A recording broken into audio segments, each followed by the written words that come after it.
It didn't happen overnight. No bang, no alert, no red button. But something devastating has already gone off in America. And it hit the middle class like a nuclear bomb. Wages frozen. Savings vaporized. Costs skyrocketing. The worst part? You didn't even notice because this bomb was silent.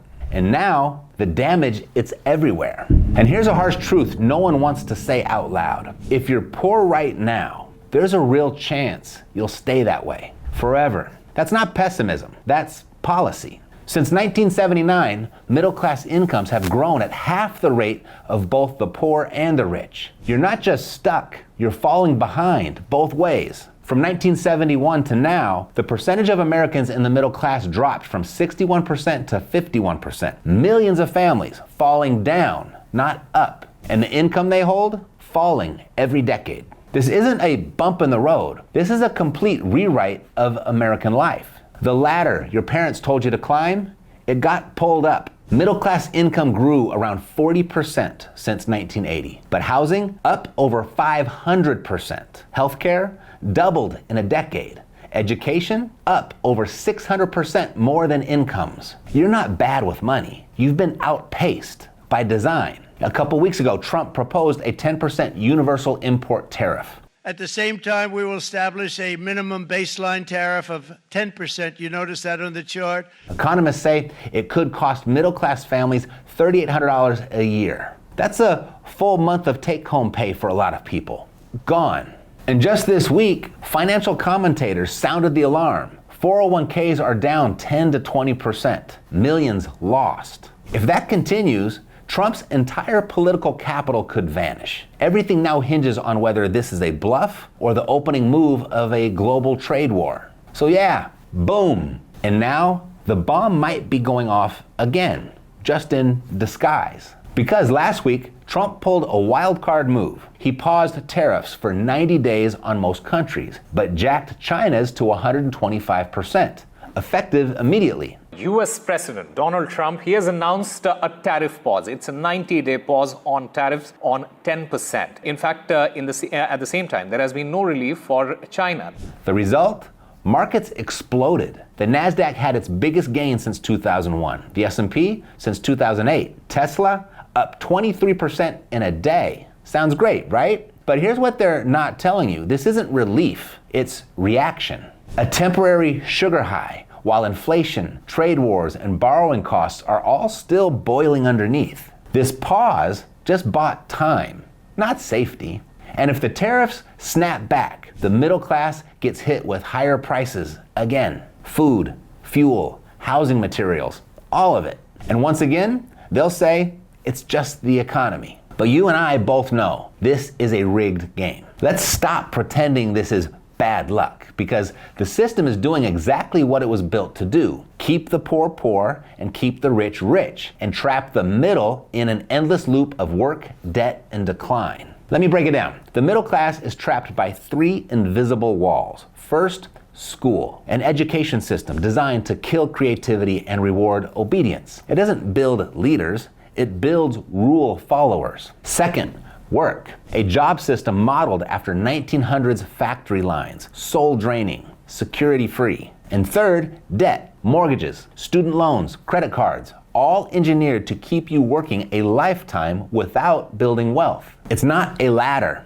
it's a hamster wheel. You know, a few years ago, I had lunch with a guy who helped design the back end of the student loan system. It was a fascinating conversation. I mean, he wasn't some conspiracy nut either. He was a legit insider, smart, quiet, polished. And I asked him, why is the system so stacked against normal people? And I had no idea what he was gonna say. I don't even know if it is, but I just wanted to get his reaction. And he looked at me and he said, because middle class struggle is fuel. The whole machine runs on it. If they get ahead, we fall behind. That line hit me hard, and I haven't forgot it.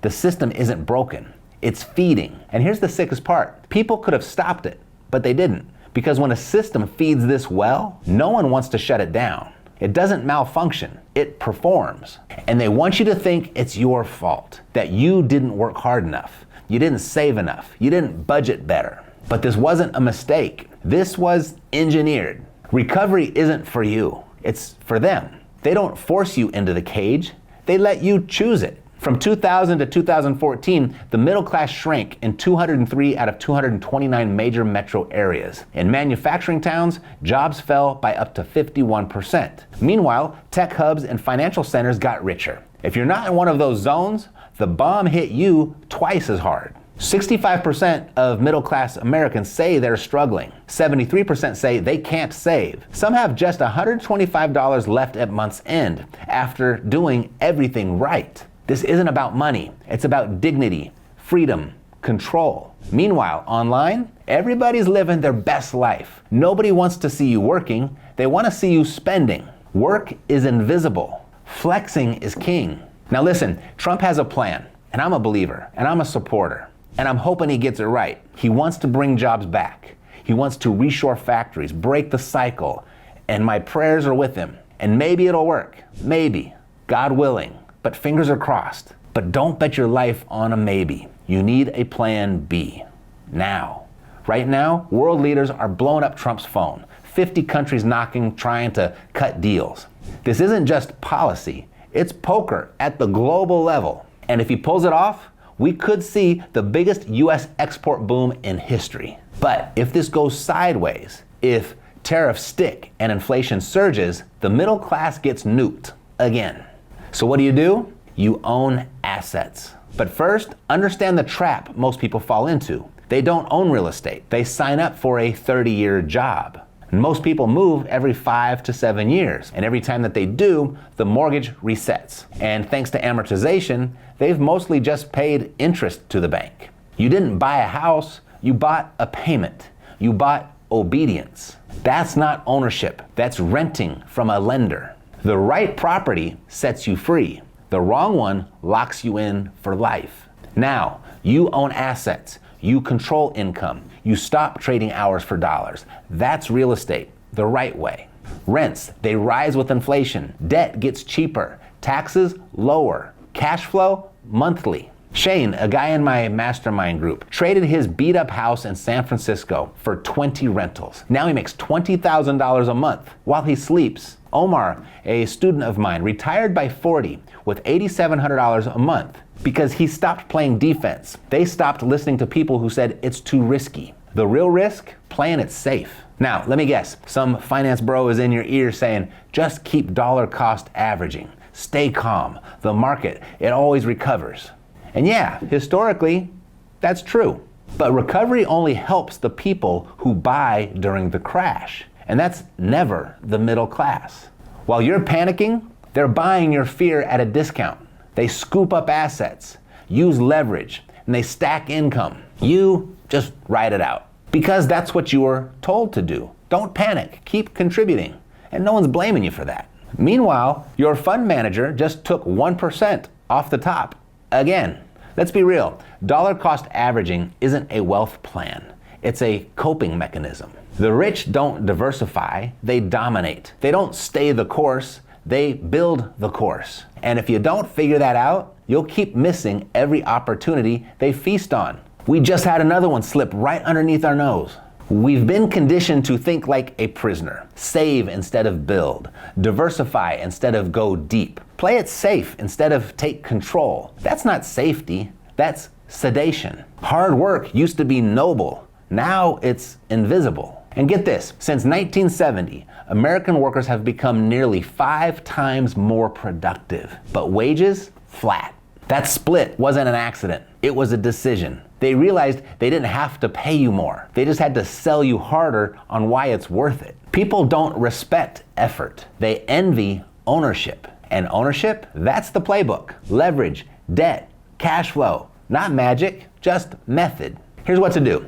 Educate yourself. Pick your strategy. Start small. Stack experience. Join a network already playing the same game. And never stop moving. Because the bomb already dropped. But you're still standing. And if you can see the truth, you can escape the fallout. You've got 12, maybe 18 months, maybe, before this explodes again. Because here's what's coming. The Fed is cutting rates. Not because things are good, but because the pressure's too high. They need to buy time. But when rates hit zero again, and they will, inflation won't creep back in. It'll blast back in. And the rich, they'll be fine. they already own the assets. But the middle class, still sitting in cash, they'll get nuked again. They call it the great melt-up, and you don't want to be holding the bag when it hits. This time, you saw it coming.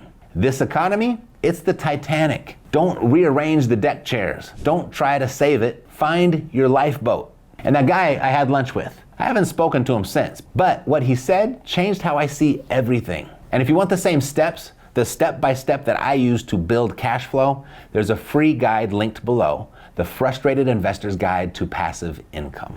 And if you like this video, the YouTube algorithm thinks that you're gonna like this one too. So check it out. This economy was never meant to set you free. It was designed to feed on your effort, your dreams, your belief that things would just work out. And now that you know the truth, what are you gonna do with it? Don't just survive this economy, beat it. Thanks for watching. I'll see you next time. Take care.